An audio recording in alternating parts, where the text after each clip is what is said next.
திருவள்ளுவர் 45வது குறள்ல அழகா எழுதியிருக்கிறார். அன்பும் அறனும் உடைத்தாய் இல்வாழ்க்கை பண்பும் பயனும் அது அப்படிங்கிறார். ஆண்டவர் அன்பை உடைத்தார், ஆகையால் தான் அவர் உயிர்த்து எழுந்தார் என்பதை நாம் சிறப்பாக கொண்டாடி கொண்டிருக்கிறோம். உங்கள்கிட்ட ஒரு சிறிய கேள்வி, ஈஸ்டர்னா என்ன? உயிர்ப்பு. நான் ஆங்கிலத்தில் கேட்டா நீங்க அழகா தமிழ்ல சொன்னீங்க பாத்தீங்களா, அதுதான் உயிர்ப்பு. ஈஸ்டர்னா வேற ஒன்றும் கிடையாது. இப்ப நார்த், ஈஸ்ட், சவுத், வெஸ்ட், வடக்கு, கிழக்கு, தெற்கு, மேற்கு. சூரியன் எங்க உதிக்குது? கிழக்கு. ஆங்கிலத்தில் கிழக்குக்கு என்ன? அதான் ஈஸ்டர். ஈஸ்டர் ஆனது எவ்வாறு ஆதவன் கிழக்கில் உதிக்கிறானோ அதே போல் என் ஆண்டவன் உதித்த இடம்தான் ஈஸ்ட். அதனால தான் அது ஈஸ்டர். தமிழ்ல உயிர்ப்புன்னு அழகா வச்சிருக்கோம். நம்ம ஆலயத்தில் சோதனைகள் செய்ய வேண்டும் என்றால் ஒரு பூ கடைக்கு போயிட்டு நம்ம உயிருள்ள பூவை வாங்குவோமா, இல்லை வாடி வதங்கி செத்து நொந்து போன பூவை வாங்குவோமா? அதே போலத்தான் ஆண்டவர் நம்மை உயிருள்ள பூக்களாக, உயிருள்ள மனிதர்களாக இருக்க அழைக்கிறார், கல்லறை மனிதர்களாக அல்ல. இன்னும் கல் புரட்டப்படாத மனங்கள் எத்தனையோ உண்டு. தயவு செய்து உங்களுடைய உள்ள கல்லறைகாயி அந்த அடைக்கப்பட்ட கற்களை புரட்டுங்கள். நாம் இறந்த இறைவனை வழிபடவில்லை, மாறாக இருக்கின்ற இறைவனை வழிபட்டு கொண்டிருக்கிறோம் என்ற ஒரு உன்னதத்தோடு வழிபடுவோம். அன்பும் அறனும் உடைத்தாயின் என்று 45வது குறளில் சொன்ன அதே திருவள்ளுவர் 100வது குறளில் இன்னொன்றையும் சொல்லுகிறார். இனிய உளமாக இன்னாத கூறல். அன்பு எங்கு இருக்கிறதோ அங்கே காய் செல்லாது, என்ன செல்லும்? கனி செல்லும். நம் அனைவருமே இங்க இருக்கிறோம். ஒரு மனிதரை பார்க்கும் போது நமக்கு உள்ளத்தில் என்ன வருகிறது? இவன் அன்று அப்படி நம்மளை இப்படி பேசிவிட்டானே என்று நாம் எண்ணிக்கொண்டிருப்போம். பல பேர் வார்த்தைகளால் காயப்பட்டு இந்த ஆலயத்தில் அமர்ந்திருப்போம். இவனை நம்பணும், ஆனா நான் பெத்தேன், 10 மாசம் இவனை சுமந்து பெத்து பாலும் தேனும் ஊட்டி வளர்த்தேன், இன்னைக்கு என்னை இப்படி போட்டு மிதிக்குத. யார் பாலும் தேனும் ஊட்டி வளர்க்க சொன்னது? அது நம்முடைய அன்பு, அவ்வளவுதான். தாய்க்கு அன்பு வற்றி போகுமா? தனது பிள்ளை அவள் மறந்தாலும் ஆண்டவர் என்ன பண்ண மாட்டாரு? மறக்க மாட்டார்.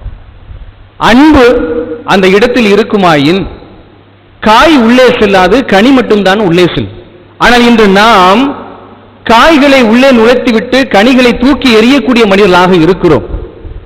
வின்சென்ட் பவுல் சபையினர் இருப்பாங்க. வின்சென்ட் பவுலை பற்றி அழகா தெரிந்து கொண்டிருப்பார்கள்.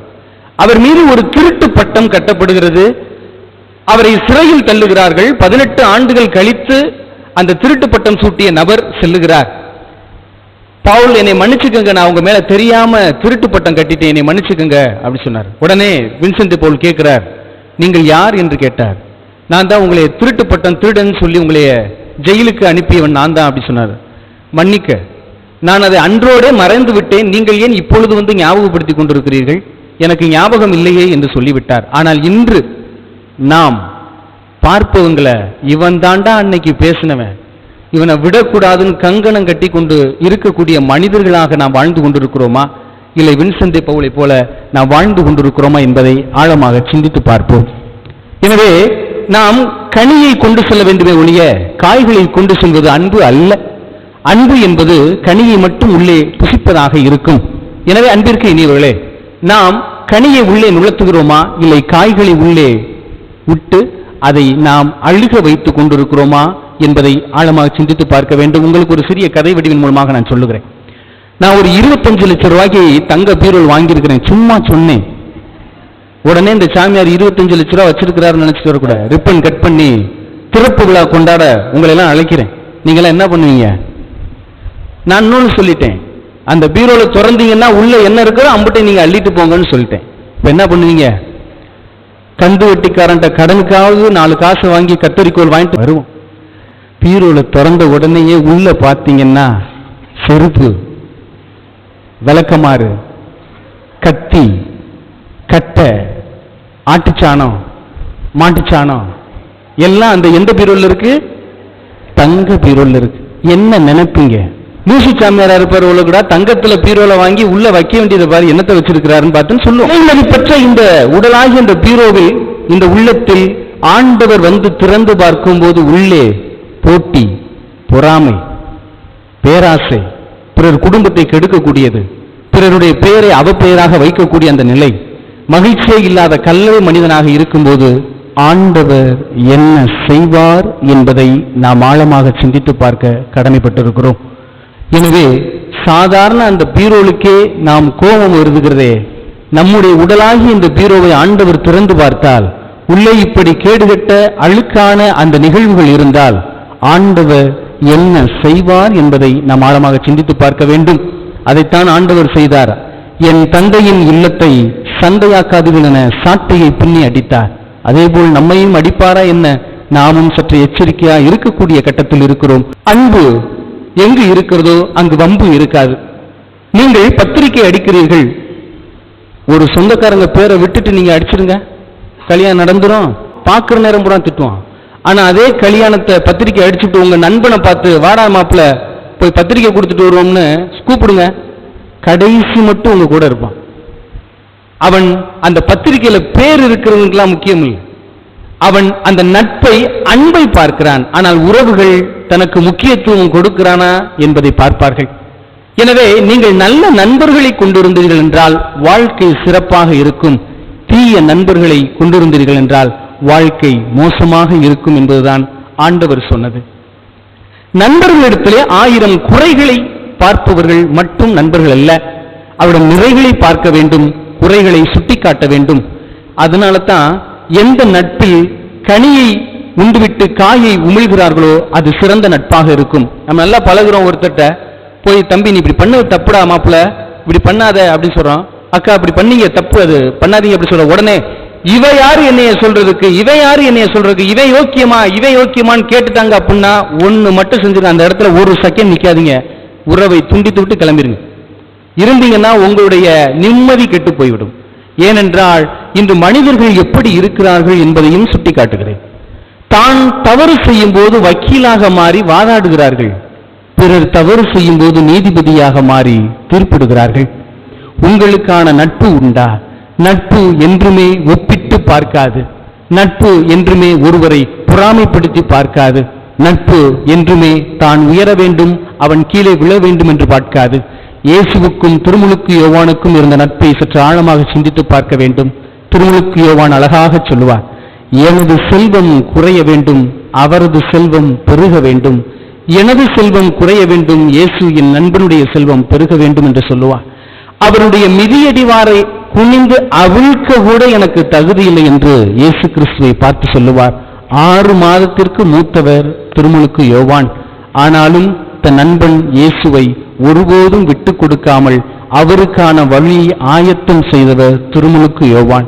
இன்று நாம் யாராக இருக்கிறோம் என்பதை ஆழமாக சிந்தித்து பார்ப்போம்.